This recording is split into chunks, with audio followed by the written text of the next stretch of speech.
අපේ කතාව ආරම්භ වෙන්නේ 1835 වසරේදී.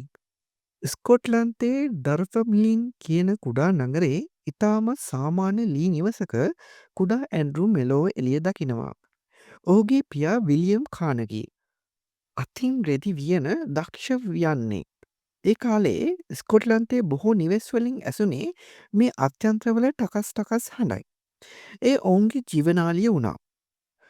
පුංචි ඇන්ඩ්රුගේ ලෝකයේ වුණේ මේ කුඩා නිවසත් තම පියාගේ රෙදිවියන යන්ත්‍රයත් මවගේ ආදරයත් පමණයි. ඔවුන්ට ලොකු ධනයක් තිබුණේ නෑ. නමුත් සතුට තිබුණා. ලෝකය වෙනස් වෙමින් පැවතුනා. කාර්මික විප්ලවය කියන යෝධ රැල්ල යුරෝපයේ පුරා පැතිරෙන්න පටන් ගත්තා.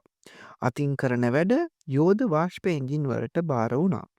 විලියම් කානගී වැනි දහස් ගණන් අහිංසක වියන්නන්ගේ ජීවනෝප මේ යකඩ යකුන් විසින් උදරාගනු ලැබුවා. ඇන්ඩ්‍රුගේ නිවසේ තිබූ සතුට ක්‍රමයෙන් වියකී ගියා. පියාගේ මුහුණේ තිබූ බලාපොරොත්තුව දිනෙන් දින දිය වී ගියා. කුසගින්න ඔවුන්ගේ නිවසේ දොරට තට්ටු කරන්න පටන් ගත්තා. පුංචි ඇන්ඩ්‍රුට තේරුම් ගියා මේ දරිද්‍රතාවය කොතරම් කුරුරු දෙයක්ද කියලා. අවසානයේ කානගී පවුලට තීරණයක් ගන්නට සිදු වුණා. උපන් බිම අතහැර අලුත් බලාපොරොත්තුවක් සොයාගෙන නොදන්නා දේශයකට යන්න. ඒ ඇමරිකාව නම් වූ සීන දේශයයි. 1848 වර්ෂයේදී වයස අවුරුදු 13ක් වූ ඇන්ඩ්‍රූ තම දෙමාපියන් සමග අත්ලාන්තික් සාගරය හරහා මාස ගණනක් පුරා දුෂ්කර නැව් ගමනක යෙදුණා. ඔවුන් සතුව තිබුණේ ණයටගත් මුදල් සහ හදවතේ තිබුණු දයදේ පමණයි. ඔවුන් පැමිණියේ පෙනිසිල්වේනියාවේ පීටර්ස්බර්ග් නගරයටයි. ඇමරිකාව කියන්නේ රත්තරන් වලින් පිරුණු තැනක් කියා ඔවුන් සිතා සිටියත් යථාර්ථය ඊට හාත්පසින් වෙනස් වූවක්. ඒ දුමින් සහ දුගුවිල්ලෙන් පිරුණු වෙහෙස මහන්සී වැඩ කළ යුතු නගරයක්. අවුරුදු 13කට කුඩා ඇන්ඩ්‍රුට පාසල් යන්නට වරන් තිබුණේ නෑ. පවුලේ කුසගින්න නිවන්නට ඔහුටත් වැඩට යන්නට සිදු වුණා. ඔහුගේ පළමු රැකියාව වුණේ කපුකර්මාන්ත ශාලාවක බොබින් බෝයි කෙනෙක් ලෙසයි. හිතන්න දවසකට පැය 12ක් සතියකට දින 6ක් දරාගත නොහැකි උෂ්ණත්වය සහ ශබ්දයේ මැද මේ කුඩා දරුවා වැඩ කළා. ඔහුට ලැබුණේ සතියකට ඩොලර් 1.2ක් වැනි සොච්චම් මුදලක්. බොහෝ රාත්‍රිවල ඔහු නින්දට ගියේ අත්පා රිදෙන වේදනාවත් සමගයි. දුප්පත්කම කියන වචනයේ නියම අර්ථ ඔහු ඒ වන විට අත්දකිමින් සිටියා. නමුත් ඇන්ඩ්‍රුගේ හිත ඇතුලේ පුංචි ගින්නක් තිබුණා. මම කවදා හරි මේ තත්ත්වයෙන් ගොඩ එනවා. මගේ අම්මන්ට තාත්තට සැප පහසු ජීවිතයක් දෙනවා. ඒ අදිෂ්ඨානය ඔහුට ඒ කටුක ජීවිතයට මුහුණ දෙන්න ශක්තිය ලැබුණා. කානගී ජීවිතයේ සැබෑ හැරවුම් ලක්ෂ්‍ය පැමිණියේ ඉතා අනපේක්ෂිත අයුරින්. කර්මන්ත ශාලා ජීවිතයෙන් හෙම්බත් වී සිටි මේ තරුණයාට දෙවියන් එවූ දූතයෙක් වගේ කෙනෙක් මුණ ගැහුණා. ඒ colonel James Anderson. Colonel Anderson සතු පුද්ගලික පුස්තකාලයක් තිබුණා. ඔහු සතියේ සෑම සෙන්සුරදාකම වැඩ කරන දුප්පත් පිරිමි ළමයන් වෙනුවෙන් තමන්ගේ පුස්තකාලය විවෘත කළා. ඇන්ඩ්‍රුට මේ හරියට කාන්තාරයක අතරමං වුණු කෙනෙක්ට බියබිඳක් ලැබුණා වගේ. ඔහු පොත් කියවන්න පටන් ගත්තා විතරක් නෙමෙයි පොත් ගිල දමන්න පටන් ගත්තා. ෂෙක්ස්පියර්ගේ නාට්‍ය, ඇමරිකානු ඉතිහාසය, විද්‍යාව, ව්‍යාපාර ලෝකය ගැන ඔහු ඉගෙන ගත්තා. විධිමත් පාසල් අධ්‍යාපනයක් නොලැබුවත් මේ පුස්තකාලය ඔහුගේ විශ්වවිද්‍යාලය වුණා. ඔහු තේරුම් ගත්තා තමන්ගේ දෑත්වලට වඩා තමන්ගේ මනස බලවත් කියා. දුප්පත්කමෙන් ගොඩ එන්නට තිබෙන එකම ඉනිමඟ අධ්‍යාපනය සහ දැනුම බව ඔහු දැඩිව විශ්වාසය කළා. ඔහු රැකියාව කරන ගමන්ම තමන්ම විසින් තමන්ව උගන්වා ගත්තා. දැනුමෙන් සන්නද්ධ වූ ඇන්ඩ්‍රූ කර්මාන්ත ශාලාවෙන් ඉවත් වී පීටර්ස්බර්ග්හි ටෙලිග්‍රාෆ් පණිවිඩකරුවෙක් ලෙස සේවයට බැඳුණා. මෙයත් පහසු රැකියාවක් නෙමෙයි. නමුත් ඔහු අනිත් අයට වඩා වෙනස් වුණා. ඔහු පණිවිඩ බෙදනවා පමණක් නොව ඒ පණිවිඩවල අඩංගු දේවල් ගැන විමසිලිමත් වුණා. ව්‍යාපාරිකයන් කතා කරන භාෂාව, ගණදෙනු සිදු කරන ආකාරය ඔහු නිරීක්ෂණය කළා. ඔහුගේ මේ උනන්දුව සහ කැපවීම පෙනිසිල්වානී දුම්රිය සමාගමේ ප්‍රබලයකු වන තෝමස් ස්කොට්ගේ ඇස ගැටුණා. ස්කොට් ඇන්ඩරුව තමන්ගේ පුද්ගලික ලේකම්වරයා හා ටෙලිග්‍රාෆ් ක්‍රියාකරුවා ලෙස බඳවා ගත්තා.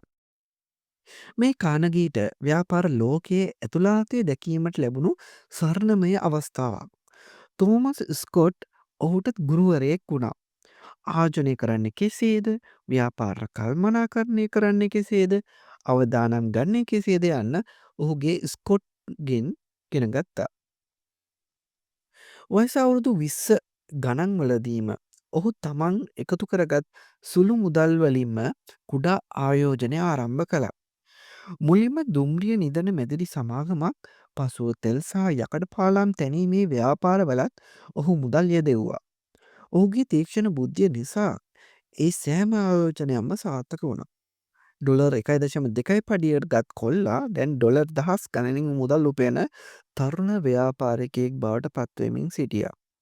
නමුත් ඇන්ඩ්‍රු කානගේ කියන්නේ නිකම් මුදල් උපයන්නෙක් පමණක් නෙමෙයි. ඔහු අනාගතය දකින්නේ. 1970 වර්ෂයේදී ඔහුට වැටහුණා ලෝකයේ ඊළඟ යුගයේ අයත් වන්නේ යකඩවලට නොව වානේ වලට බව. ඒ වන විට දුම්රිය මාර්ග පාලම් හදන්න පාවිච්චි කළේ යකඩ. නමුත් ඒවා ඉක්මනින් කැඩෙනවා, දිරනවා. වානේ ඊට වඩා ශක්තිමත්. නමුත් වානේ නිපදවීම ඉතා වියදම් අධික දෙයක් වුණා. කානගී එංගලන්තයට ගිය ගමනේදී හෙන්රි බෙසමර් සොයාගත් නව තාක්ෂණයක් ගැන සොයාගත්තා. ඒ අඩු වියදමින් විශාල වශයෙන් වානේ නිපදවිය හැකි බෙසමර් ක්‍රියාවලියයි. බොහෝ දෙනා බිය වූ අවස්ථාවක කානගී තමන් සතු සියලුම ධනය මේ නව නිෂ්පාදනය මත ආයෝජනය කළා. ඔහු පීටර්ස්බර්ග් නගරය ආසන්නයේ ලොව විශාලතම වානේ කර්මාන්තශාලා සංකීර්ණය ඉදි කරා. කානගී වානේ සමාගම බිහි වුණේ එහෙමයි. ඔහුගේ ඔට්ටුව සාර්ථක වුණා. ඇමරිකාව පුරා ඉදි වූ අහස සූරණ මැදුරු යෝධ පාලම් දුම්රි මාර්ග සියල්ලටම වානේ සැපවූයේ කානගී. ඔහු නිෂ්පාදන වියදම අඩු කළා. කාර්යක්ෂමතාවය වැඩි කළා. ඔහු නිකන් ධනවතෙක් වුණේ නෑ. ඔහු ඇමරිකාවේ කර්මාන්ත ක්ෂේත්‍රයේ රජු බවට පත් වුණා. කෙසේ වෙතත් මේ අති විශාල සාර්ථකත්වයේ පිටුපස අඳුරු පැතිකඩක් තිබුණා. කානගී ව්‍යාපාරිකයෙක් ලෙස ඉතා දැඩි ප්‍රතිපත්ති අනුගමනය කළා. ලාභය උපරිම කර ගැනීම සඳහා ඔහු කම්කරුවන්ගේ වැටුප් අඩුවෙන් තබා ගැනීමටත් වැඩ කරන පැය ගණන වැඩියෙන් තබා ගැනීමටත් උත්සාහ කරා. මේ නිසා ඇති වූ දරුණුතම ප්‍රතිඵලය තමයි 1992 වර්ෂයේදී සිදු වූ හෝම්ස්ටේඩ් වැඩවර්ජනය. කානගී කර්මාන්ත ශාලාවක කම්කරුවන් තම අයිතිවාසිකම් ඉල්ලා කළ මේ අර්ගලය අවසානයේ ලී වැකිරීමකින් කෙළවර වුණා. මේ සිදුවීම කානගී ප්‍රතිරූපයට විශාල කැල්ලක් ඇති වුණා. ඔහු ලෝකයේ පෙනී සිටියේ මානව හිතවාදියෙක් ලෙසත් ව්‍යාපාරිකයෙක් ලෙසත් ඔහු ඉතා කුරිරු විය හැකි බවත් මේ සිදුවීමෙන් පෙන්නුම් කළා. ජීවිතය කියන්නේ රෝස මල් යහනාවක් නෙමෙයි. කානගීතත් දැඩි තරඟකාරීත්වයට ආර්ථික අර්බුදවලට මෙවැනි සදාචාරාත්මක අභියෝගවලට මුහුණ දෙන සිදු වුණා. 1901 වර්ෂයේදී වයස අවුරුදු 66ක් වූ ඇන්ඩ්‍රු කානගී තම ජීවිතයේ විශාලම තීරණය ගත්තා. ඔහු තමන් මෙතෙක් කල ගොඩනැගූ දැවැන්ත වාණිය අධිරාජ්‍යය සුප්‍රසිද්ධ බැංකුකරුවෙකු වූ ජී.පී. මෝගන්ට විකුණා දැමුවා. ඒ සඳහා ඔහු ලැබූ මුදල් ඩොලර් මිලියන 480ක් වෙනවා. ඒ මොහොතේ ඔහු ලෝකයේ ධනවත්ම පුද්ගලයා බවට පත් වුණා. කානගී විශ්වාස කළා පොහොසතෙක් ලෙස මිය යාම නින්දාවක් කියලා. ඔහු තමන්ගේ ජීවිතයේ අවසාන භාගය කැප කළේ තමන් උපයාගත් ඒ මහා ධනස්කන්ධය නැවත සමාජයට ලබා දීමයි. ඔහුට තමන්ගේ ළමා කාලයේදී පොත් කියවන්නට අවස්ථාව දුන් කර්නල් ඇන්ඩර්සන් අමතක කළේ නැහැ. කානගී ලොව පුරා මහජන පුස්තකාල 2500කට අධික ප්‍රමාණයක් ඉදි කළා. ඔහු විශ්වාස කළා ලෝකය වෙනස් කළ හැක්කේ දැනුමින් පමණක්ම බව. අධ්‍යාපනයට විද්‍යාත්මක පරීක්ෂණ වලට ලෝක සාමය වෙනුවෙන් ඔහු $350කට වඩා පරිත්‍යාග කළා.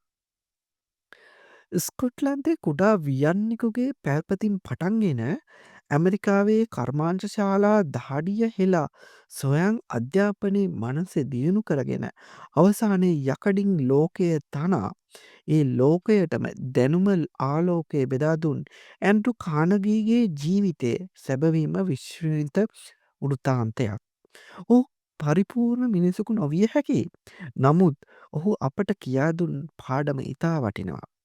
ඔබේ ආරම්භය කොතරම් කුඩා වුවත් කොතරම් දුෂ්කර වුවත් ධෛර්යය කැපවීම සහ දැනුම කෙරේ ඇති පිපාසය තිබේ නම් ඔබට මේ ලෝකයම ජයගත හැකියි.